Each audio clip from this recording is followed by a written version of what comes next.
Assalamualaikum warahmatullahi wabarakatuh. Perkenalkan nama saya sini Fatima Aisyah Masya dari Prodi Gizi Fakultas Ilmu Keolahragaan dan Kesehatan Universitas Negeri Makassar.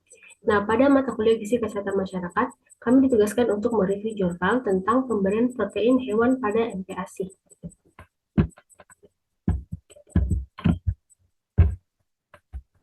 Adapun pembahasan yang akan saya bahas, yang pertama itu identitas jurnal, kemudian yang kedua latar belakang, ketiga tujuan, keempat metode, kelima hasil, dan yang terakhir yaitu kesimpulan. Nah, kita masuk pada identitas jurnal. Judul jurnalnya itu Animal Source Food as a Suitable Complementary Food for Improved Physical Growth in 6 to 24-month-old Children in Low and Middle Income Country.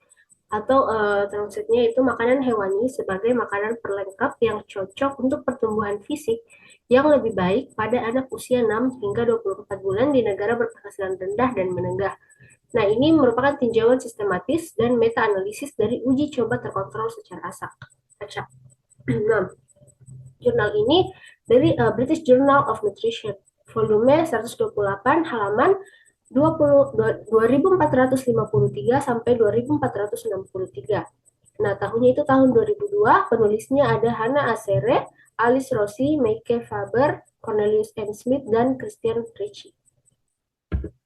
Next, latar belakang. Nah, gizi kurang pada anak merupakan suatu kondisi karena kekurangan energi dan atau makro dan mikronutrien. Nah, ditandai dengan terjadinya stunting, kekurangan berat badan, wasting, kekurangan vitamin dan mineral. Nah, diperkirakan di seluruh dunia itu 144 juta anak di bawah 5 tahun mengalami stunting dan 101 juta kekurangan berat badan. Nah, untuk memenuhi kebutuhan gizi, kelompok usia ini yaitu kelompok 6 sampai 24 bulan ini merupakan tantangan yang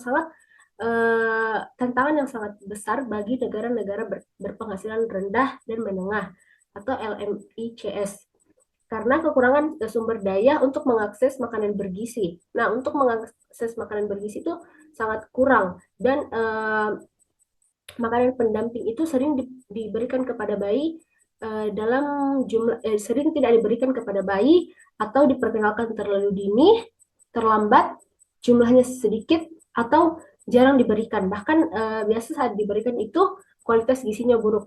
Nah, adapun negara-negara yang dimaksud berpenghasilan rendah dan menengah yaitu salah satunya Indonesia, Malawi, Meksiko, Zambia, Guatemala, Pakistan, Kenya, Cina, Kamboja, Ekuador, dan Ethiopia. Next.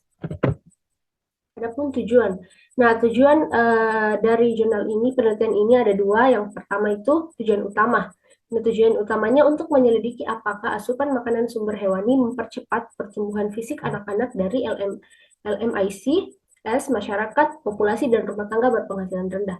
Nah, tujuan keduanya itu untuk memastikan kesesuaian pemberian telur pada pertumbuhan linear anak-anak di LMIC, masyarakat, populasi, dan rumah tangga berpenghasilan rendah. Nah, metode yang digunakan yaitu metode literatur sistematis, menggunakan database elektronik dan memindai daftar referensi studi yang disertakan. Nah, meta-analisis sebelumnya dan tinjauan sistematis. Nah, adapun pemilihan makalah oleh peneliti itu didasarkan pada kriteria PICO. Kemudian makalah dipilih berdasarkan pada anak yang berusia 6 sampai 24 bulan. Kemudian hasil dari penelitian itu dalam meta-analisis ini diamati bahwa makanan hewani ini dapat menjadi makanan pendamping yang cocok untuk membantu meningkatkan pertumbuhan anak antara usia 6 hingga 24 bulan di LMICS atau negara-negara berpenghasilan rendah, komunitas, populasi, dan rumah tangga berpenghasilan rendah. Nah, berdasarkan analisis statistik studi ini, diamati bahwa suplementasi makanan hewani mempengaruhi LAZ dan WAZ yang lebih tinggi dibandingkan dengan kelompok pendamping.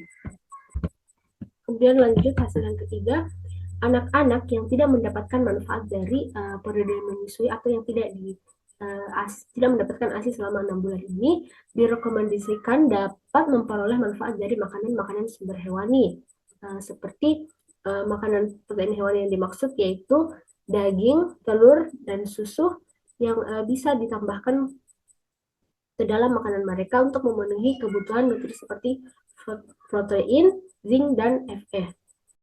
Nah, kesimpulan yang dapat diambil yaitu makanan hewani dapat menjadi makanan pendamping yang cocok untuk membantu meningkatkan pertumbuhan anak usia 6-24 bulan di LMIC, komunitas, populasi, dan rumah tangga miskin, terutama jika berbahan dasar telur. Nah, kenapa telur dipilih sebagai makanan pendamping yang baik? Karena telur kaya akan kandungan mineral seperti kalsium, selenium, dan seng. Nutrisi tersebut dapat membantu menciptakan sistem kekebalan tubuh yang kuat. Selain itu, di dalam tubuh bayi juga masih terjadi proses produksi sel yang signifikan, dan telur yang kaya akan kandungan folat ini mampu menunjang proses regenerasi sel tersebut. Nah, peneliti juga dapat berspekulasi bahwa peran penting mikronutrien untuk meningkatkan dan mendukung pertumbuhan anak yang dapat diperkuat oleh penelitian. Demikianlah yang bisa saya sampaikan. Mohon maaf jika banyak kekurangan. Wabillahi taufiq walhidayah. Wassalamualaikum warahmatullahi wabarakatuh.